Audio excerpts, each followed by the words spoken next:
One day, as Eid approached, Ali and Sarah went to the market with their mothers.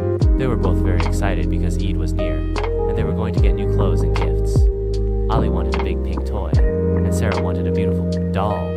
The market was full of colorful lights, balloons, and delicious smells.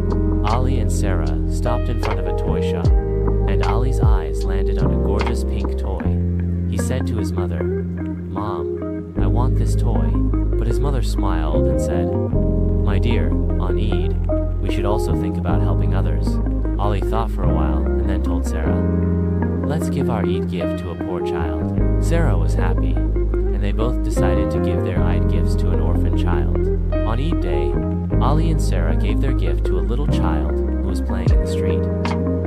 The child's eyes were filled with tears of joy, and Ali and Sarah felt very happy knowing they had helped someone. Moral of the story: true happiness lies in helping others, and when we help someone during Eid, the joy multiplies.